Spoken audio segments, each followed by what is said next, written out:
dari apa yang dialami oleh Pak Sonaji dan mendapatkan donasi tidak pernah sama dengan apa yang dilakukan oleh Agus.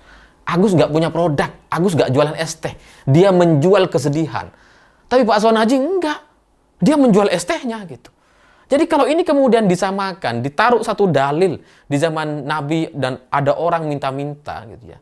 Ini kan kemudian kacau sekali gitu.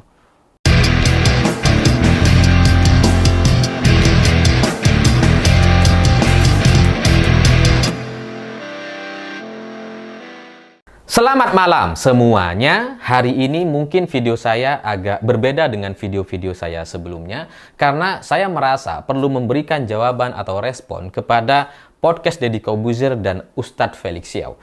Ya mungkin bagi sebagian orang Felix Xiao ini bukan Ustadz gitu ya, tapi kan katanya Ustadz Felix Xiao yang secara halus sekali kedua orang ini memberikan pembelaan kepada Gus Miftah. Ya sebenarnya tidak ada yang salah dengan pembelaan gitu ya, atau pendapat. Kita berbeda pendapat ya sah-sah saja, silahkan. Apalagi Deddy Corbuzier memang sangat dekat sekali dengan Miftah gitu ya. Jadi wajar kalau kemudian sebagai seorang sahabat dia memberikan pembelaan kepada Miftah. Nggak apa-apa gitu.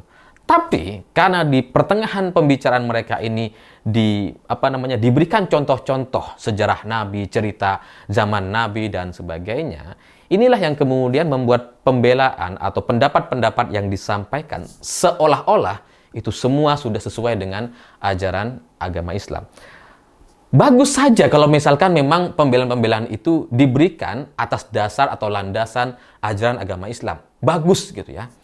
Tapi ada kesalahan berpikir yang sangat luar biasa fatal dari yang disampaikan oleh Ustadz Felix Xiao dalam susunan argumen yang dia sampaikan dengan Deddy Corbuzier gitu. Jadi dari sini saya merasa ini ada banyak sekali kesalahan yang seharusnya ini diluruskan oleh para kiai atau ulama-ulama yang ada di Indonesia. Karena mereka mungkin terlalu terfokus untuk membela Miftah sampai kemudian menyudutkan orang-orang miskin, orang mental miskin dan orang-orang yang dianggap tidak tahu terima kasih dan sebagainya. Bahkan di beberapa menit kemudian diselipkan cerita Agus sedih yang nangis-nangis yang nampaknya coba dicampur adukkan gitu, padahal ini adalah cerita yang berbeda gitu ya. Pedagang es teh yang mendapatkan donasi atau mendapatkan bantuan dari orang-orang itu tidak pernah sama sekali meminta seperti yang disampaikan oleh Agus. Nggak ada tuh.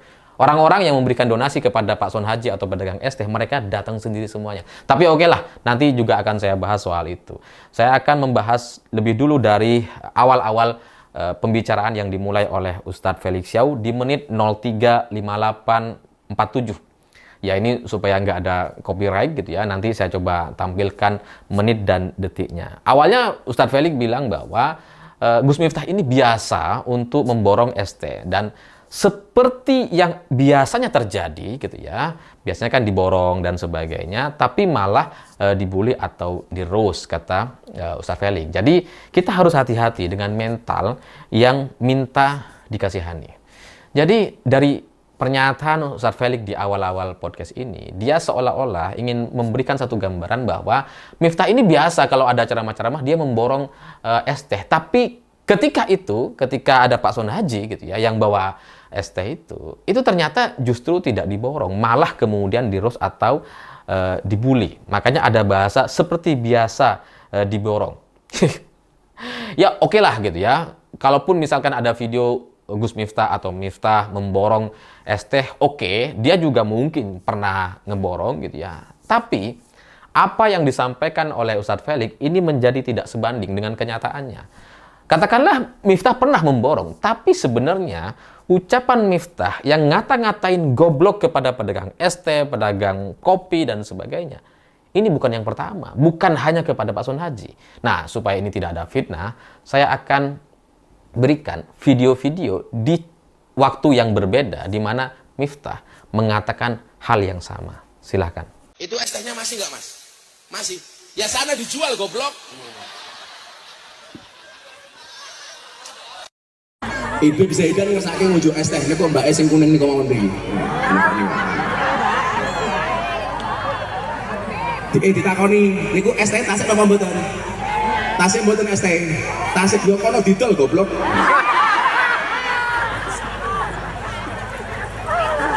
Nah, jadi kalau kita lihat dari video-video tadi, Miftah bukan yang pertama mengatai Pak Sunhaji ini goblok gitu, tapi sudah berkali-kali, beberapa kali sebelumnya sudah pernah dia sampaikan, dan ini jadi semacam template jokes gitu ya, template candaan, guyonan seorang Miftah, atau template ceramah keagamaan Gus Miftah.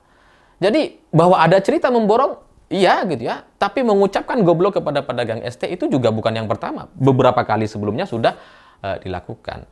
Dan ketika Felix kemudian bilang hati-hati dengan mental yang minta dikasihani, saya terus terang gitu ya, saya nggak kenal lah saya dengan Pak Sunhaji. Saya juga nggak pernah lah dagang ST kayak gitu ya. Saya juga nggak punya keluarga yang dagang asongan seperti itu. Saya nggak ada urusan pribadi dengan Pak Sunhaji atau pedagang ST di seluruh Indonesia. Tapi pernyataan Felix ini benar-benar menyakiti sekali gitu ya. Saya aja yang nggak ada hubungan sama sekali dengan pedagang ST, atau nggak ada keluarga saya yang menjadi pedagang ST, saya merasa pernyataan itu sangat luar biasa menyakiti. Ketika Pak Sunhaji diteriaki borong-borong sama jemaahnya Miftah, itu bukan satu kesalahan. Ngeborong makanan itu bukan kesalahan. Meminta untuk diborong juga bukan sebagai sebuah kesalahan. Dalam ajaran agama Islam itu tidak pernah disalahkan. Saya dulu pernah ketika beli truk gitu ya, truk fuso, atau kalau kalian pernah beli truk atau unit untuk kerja seperti pickup dan sebagainya, itu sales selalu menawarkan borongan. Gimana Pak, mau beli 10 atau 20? Selalu begitu, nggak akan ditanya unit 1 gitu. Beda misalkan kalau kita beli mobil pribadi, pasti ya yang dibahas satu mobil. Tapi kalau kita beli yang eskavator atau truk atau pickup, itu yang ditanya selalu unitnya borongan. Mau beli 5 Pak atau mau beli 10, nanti kita akan ada potongan dan sebagainya. Nggak ada yang salah dengan tawaran untuk ngeborong dagangan. Jangankan ST, truk aja boleh kok ditawarkan secara borongan gitu. Nggak apa-apa itu. Nggak ada yang salah dengan itu. Dan itu bukan mental miskin. Enggak gitu. Mereka berdagang kok. Mereka nggak minta-minta. Kalau nggak mau ya nggak apa-apa. Nggak ada kewajiban untuk kemudian memberikan. Dan borongan itu sekali lagi bukan sama sekali bagian dari orang yang bermental miskin. Karena sales-sales mobil yang truk pickup itu ya begitu cara mereka berjualan. Masa kemudian ini dianggap sebagai mental miskin sih gitu ya. Jadi bagi saya apa yang disampaikan oleh Ustaz Felix ini sangat salah sekali dari dari sudut pandang kemudian disamakan dengan pedagang ST. Bahwa Pak Sunhaji atau pedagang ST nampak memelas gitu ya. Dan kemudian nampak kasihan sekali. Ya memang kasihan gitu.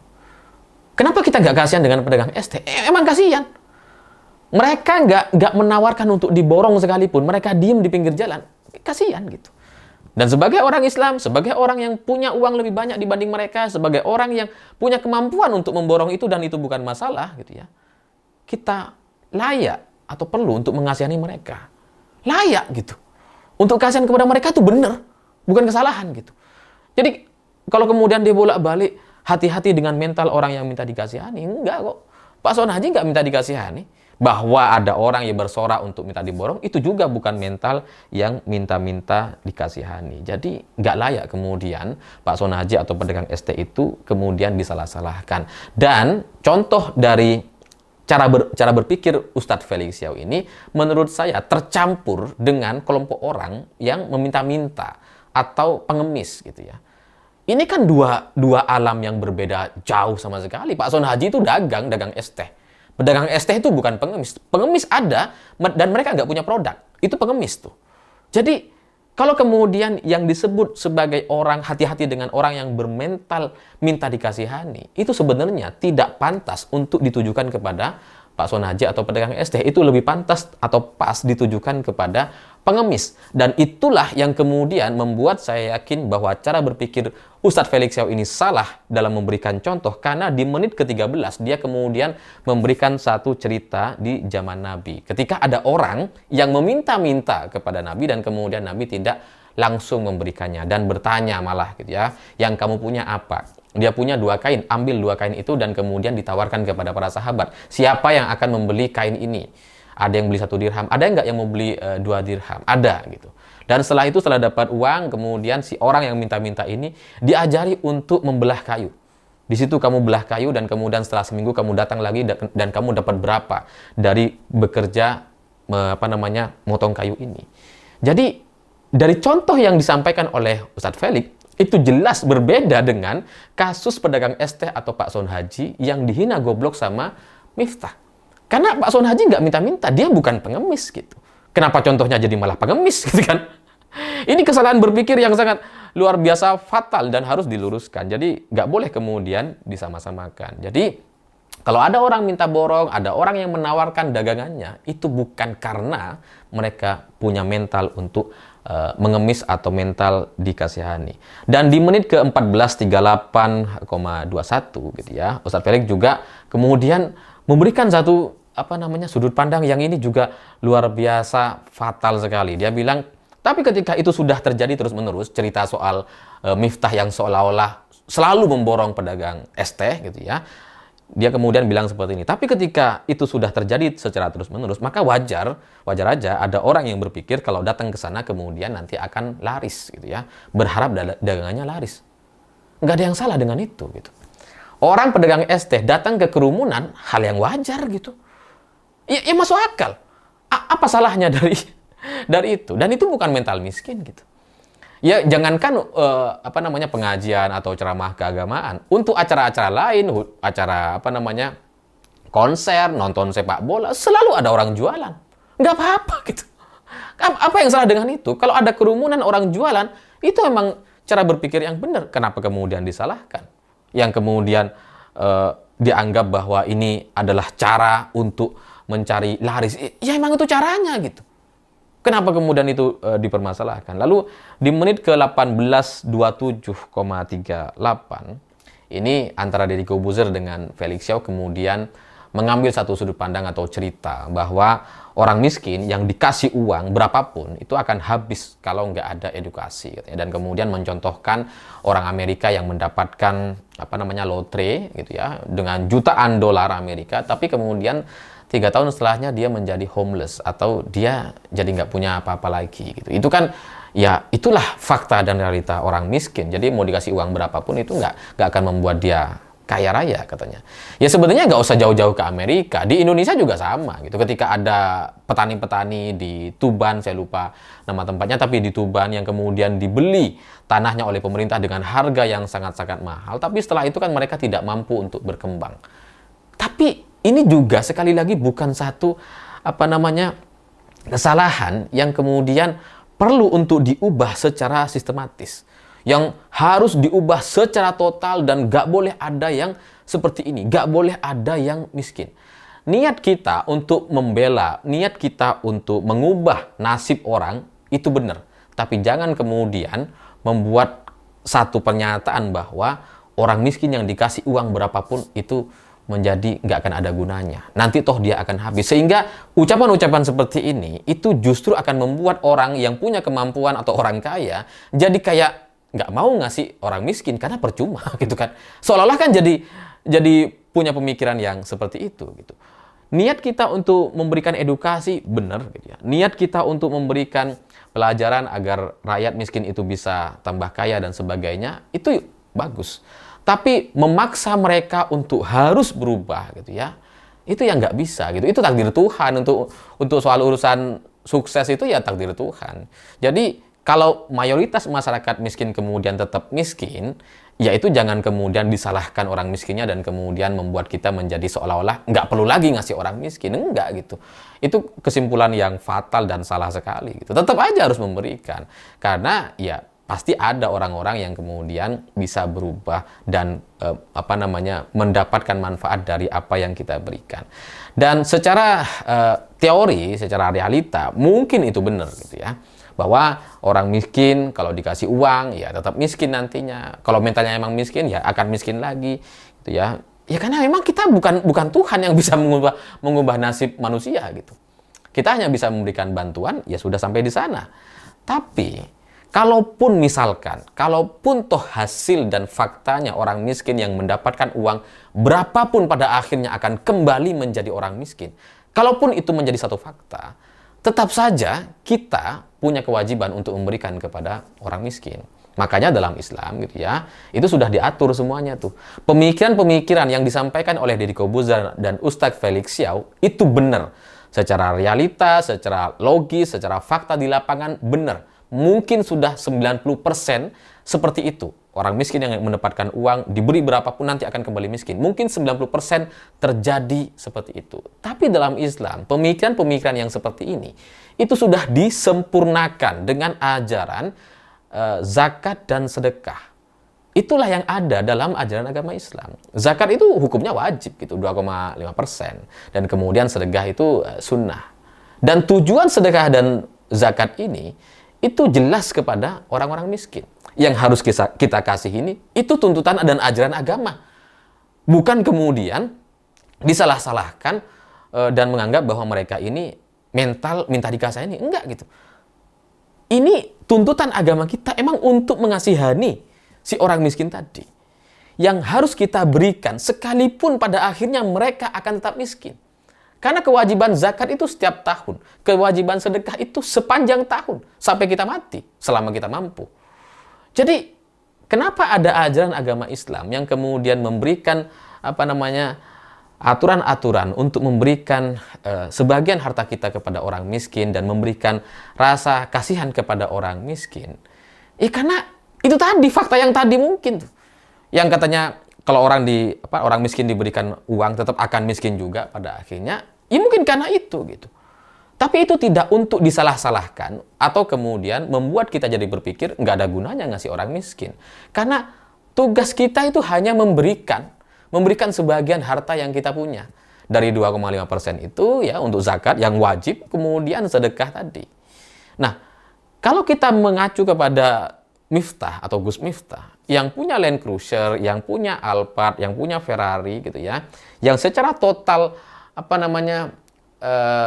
pajaknya dalam setahun ini bisa sekitar 30-40-an juta gitu ya, atau 50 juta secara total, saya nggak tahu, tapi yang beredar itu kan ya setidaknya Land Cruiser sama Alphard milik Gus Miftah gitu ya. Itu kan totalnya sekitar 40-an atau 50 juta rupiah gitu ya. Itu pajak dia atas mobil yang dia gunakan. Nah, dengan total kekayaan yang dimiliki oleh Miftah, dengan pendapatan yang dia dapatkan setiap kali melakukan ceramah, itu kan zakatnya mungkin itu sudah mencapai puluhan juta rupiah juga gitu, atau bahkan jangan-jangan sudah ratusan juta rupiah setiap tahunnya. Sehingga seharusnya ketika berhadapan dengan pedagang es teh tidak ada lagi ucapan yang seperti ini, tidak untuk merendahkan dan tidak ada rasa untuk mengeluhkan terkait kelakuan atau sikap pedagang es teh ini. Kalau level zakatnya sudah di atas puluhan juta rupiah, karena itu nggak mengganggu, seharusnya tidak pernah mengganggu sama sekali. Urusan uang 100-200 ribu bagi Gus Miftah seharusnya tidak perlu dipersoalkan gitu. Kalau kita mau mengacu kepada Gus Miftah gitu ya, yang sebagai orang kaya yang punya Alphard dan Land Cruiser gitu ya. Jadi ya kalau kemudian muncul satu sudut pandang orang miskin ini kalau dikasih uang berapapun akan miskin, seolah-olah orang-orang yang berdonasi hari ini kepada Pak Sun Haji atau pedagang es teh itu dianggap gak berguna dan sebagainya, itu ya kesalahan yang fatal sekali. Apalagi kalau kemudian mengacu kepada soal borongannya tadi, yang seolah-olah kalaupun diborong lagi nggak akan kaya. Ini kan satu sudut pandang yang salah gitu. Seharusnya gitu ya, kalaupun mau ngeborong, diborong lagi, diborong terus. Dan kalaupun misalkan Pak Sun Haji atau pedagang es teh itu tidak menjadi kaya, enggak apa-apa. Itu bukan tugas kalian, bukan tugas kita untuk mengubah nasib mereka menjadi kaya raya, enggak gitu. Dalam ajaran agama Islam hanya kita ditugaskan untuk memberi, bukan untuk mengubah nasib. Karena kita bukan Tuhan. Kita sama sekali bukan Tuhan. Bahwa kemudian misalkan nanti ada orang miskin yang dikasih uang dan kemudian menjadi kaya raya, menjadi lebih baik, ya itu emang takdirnya. Bukan karena kita. Bukan karena kita kemudian dia menjadi berubah nasibnya, enggak. Oh, kita bukan Tuhan, nggak bisa mengubah takdir manusia gitu. Dan yang paling fatal dari pernyataan Deddy Corbuzier ini, pembelaannya yang paling fatal itu di jam 01.01.08.36. Jadi saya bacakan saja gitu ya. Deddy Corbuzier ini pernyataannya menurut saya fatal dan salah. Ini si Gus Miftah ini belajar. Nggak mungkin lah dia nggak belajar. Dia belajar bahwa gue bercanda nggak bisa kayak gini, apalagi dulu kan mungkin masih bebas, sekarang udah nggak bisa. Gus Miftah mungkin ini akan mungkin ini adalah kesalahan dia terakhir. Mungkin ya, mungkin dia akan jadi kesalahan yang sama terakhir. Jadi mungkin Gus Miftah itu dianggapnya nggak akan goblok-goblokin pedagang es teh lagi gitu ya. Karena nanti dia akan sangat berhati-hati untuk bicara. Jadi Gus Miftah selesai nih masalahnya, kata Deddy Corbuzier. Tapi tukang es teh atau tukang es jualan yang lainnya, itu yang akan datang ke tempat dakwah gara-gara hal ini. Terus dia ngangkat angkatan itu lagi dan penonton borong dong. Dan ini nggak selesai di sini. Jadi diborong salah, nggak diborong salah. Ini harus gimana? Kata Deddy Corbuzier. Ini ada banyak kesalahan dari pernyataan ini gitu ya. Bagi Gus Miftah, ini nggak selesai sampai di sini gitu. Menurut saya ini harus ada evaluasi. Dan bagi saya pribadi, Miftah seharusnya nggak perlulah dia ceramah-ceramah lagi. Karena nggak relevan ceramahnya. Nggak ada isinya juga kok gitu. Kalau dia kemudian goblok-goblokin orang sebagai tokoh agama itu nggak pantas. Kalau sebagai budayawan seperti Sujiwo Tejo nggak apa-apa, silakan aja. Tapi kalau sebagai Gus gitu ya, sebagai pimpinan pesantren, sebagai tokoh agama nggak pantas untuk misuh-misuh seperti itu gitu. Jadi masalah Gus Miftah itu kalau kemudian dianggap selesai sampai di sini dan ke depan dia tidak akan mengulanginya lagi, saya meragukan gitu. Jangankan nanti gitu ya. Kemarin aja ketika minta maaf itu kan kelihatan sangat dominan, sangat angkuh sekali. Jadi ya apa kemudian dianggap ini akan sudah selesai bagi Miftah dan nggak akan mengulangi kesalahan yang sama? Bagi saya ya enggak. Itu saya meragukan itu karena kemarin pun dia sudah juga melakukan kesalahan gitu. Nah, soal borong-borongan tadi seperti yang sudah saya jelaskan, enggak masalah. Orang diborong iya, nggak diborong juga nggak apa-apa. Orang pedagang minta diborong ya silahkan, nggak apa-apa. Tapi kita juga boleh untuk nggak ngeborong. Nggak salah tuh misalkan. Misalkan Miftah nggak terima gitu ya. Apa minta diborong? Ya kamu jualan yang bener. Nanti takdirnya seperti apa. Kamu nikmati prosesnya. Orang nggak akan protes. Yang dipermasalahkan orang hari ini ketika Miftah mengatai goblok kepada pedagang es teh itu. Itulah yang jadi permasalahan. Bukan soal bagaimana pedagang es teh datang di setiap acara-acara yang berkerumun seperti pengajian dan acara-acara yang lain. Jadi nggak perlu khawatir gitu. Pedagang es teh itu akan ada di mana-mana. Nggak cuma di pengajian, nonton bola juga ada pedagang es teh. Jadi untuk soal bingung nanti mau diborong atau nggak ada urusan tuh. Pedagang es teh akan tetap dagang gitu. Diborong alhamdulillah, nggak diborong ya sudah. Mereka nggak akan bisa nuntut-nuntut atau kemudian ngata-ngatain goblok kepada Miftah atau kepada tokoh agama yang lain. Nggak ada tuh. Nggak ada. Jadi jangan kemudian pedagang es teh yang hari ini Pak Son Haji mendapatkan belas kasihan, mendapatkan donasi dari banyak orang, kemudian disalah-salahkan dengan narasi seolah-olah berapapun uang yang dia dapatkan itu nggak akan membuat dia kaya raya. Kalaupun Pak Son Haji nggak kaya raya, ya sudah. Nggak apa-apa, takdirnya dia kok pada akhirnya gitu. Bahwa nanti kemudian dia mau bikin rumah, apalah dan sebagainya, silakan aja. Tapi tugas orang memberikan memberikan bantuan kepada orang yang miskin dengan ngeborong dan sebagainya, itu juga menjadi satu kewajiban kita yang mampu. Nah, memang di sisi lain donasi-donasi yang sampai kepada Pak Son Haji itu sudah terlalu berlebihan, sudah banyak lah. Padahal pedagang es teh yang memerlukan bantuan itu juga sebenarnya banyak gitu. Itu kalau kemudian disebar ya mungkin lebih banyak manfaatnya. Tapi kenapa kemudian orang-orang hari ini memberikan uang kepada Pak Son Haji atau memberikan donasi kepada Pak Son Haji dengan jumlah yang sangat besar seperti itu juga membuktikan kegagalan para tokoh-tokoh agama yang ada di Indonesia. Karena orang-orang kita jadi seperti nggak tahu bagaimana caranya membantu orang miskin.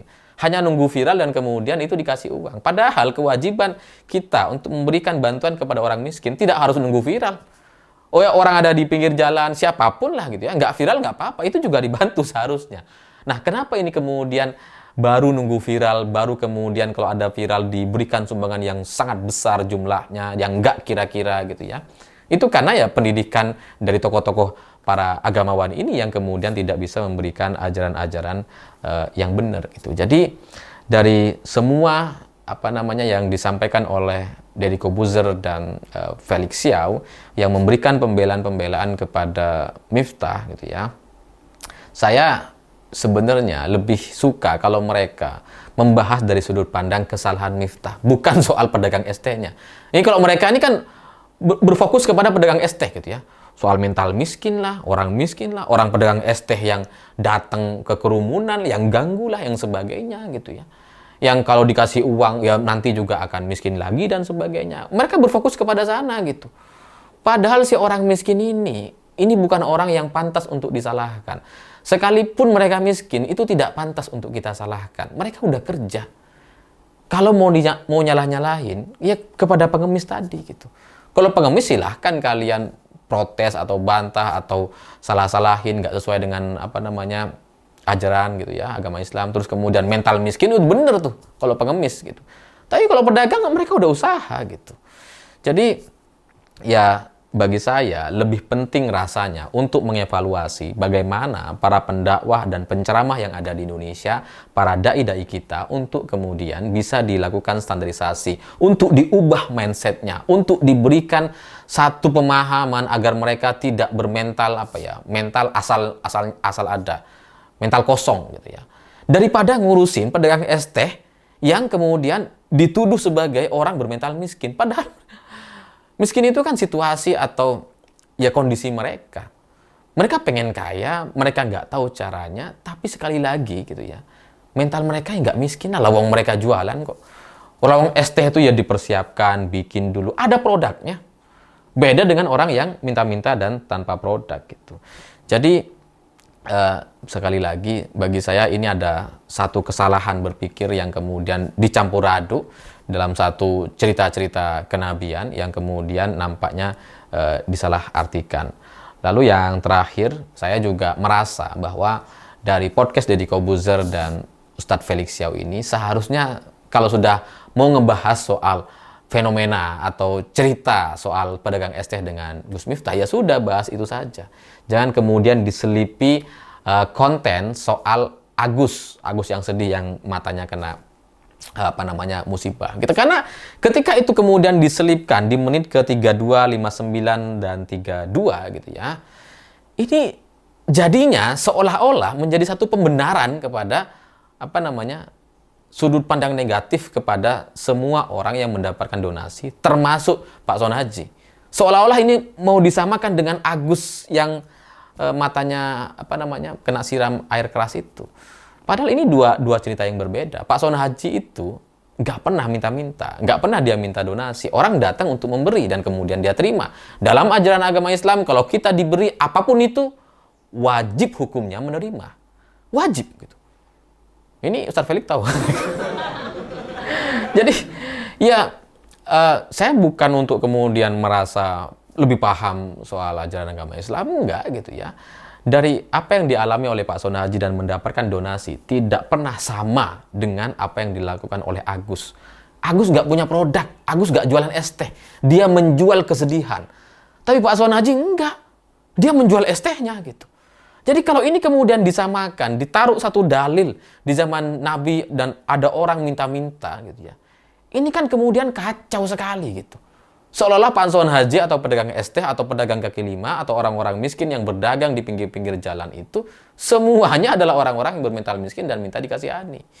Ini yang salah, ini yang fatal gitu. Nggak boleh kemudian ini disamakan dan dicampur adukkan. Sekali lagi, untuk kasus Agus yang matanya kena air keras itu, memang dia menjual kesedihan, memang dia minta donasi dan itu fatal, salah. Saya setuju dengan itu. Tapi jangan kemudian diserempetin atau dikait-kaitkan dengan Pak Son Haji.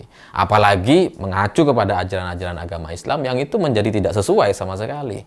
Ya seperti tadi gitu ya, saya kembali lagi soal orang miskin. Kita tetap harus memberi rasa kasihan. Bahwa ini penting juga gitu ya. Bahwa kemudian ada beberapa cerita pengalaman orang-orang miskin itu kadang-kadang mengganggu kita, kadang-kadang bikin kita kesel dan sebagainya. Itu tetap menjadi ujian bagi kita gitu. Kita nggak bisa nyalahin mereka karena mereka udah kasihan gitu. Bahwa mereka kemudian bertingkah dan sebagainya, kita udah harus kasihan kepada mereka. Karena emang situasinya mereka seperti itu. Nggak boleh kita kemudian ngata-ngatain, wah itu mentalnya miskin, ini mentalnya miskin. Itu dalam ajaran agama Islam nggak boleh itu. Jadi saya nggak tahu apakah Ustadz Felix dan kalau Deddy Corbuzier kan wajar dia nggak tahu, tapi Ustadz Felix seharusnya tahu gitu bahwa dalam agama Islam kita tidak boleh ngata-ngatain orang miskin. Dan tidak boleh kemudian alergi dengan orang miskin. Itu sudah ada dalam ayat Al-Quran, saya lupa ayatnya gitu ya. Tapi itu ada satu ceritanya, bahwa ketika ada orang yang coba membangga-banggakan dirinya dan kemudian menyebut orang lain itu miskin, itu kekayaannya kemudian dihancurkan oleh takdir. Dan kemudian ketika ada orang yang pengen memanen lahannya gitu, duluan subuh-subuh atau malam hari sudah mau panen karena takut didahuluin sama orang miskin yang datang gitu ya. Itu kan pada akhirnya lahan yang seharusnya dipanen itu kemudian rusak oleh takdir. Ditakdirkan rusak gitu ya.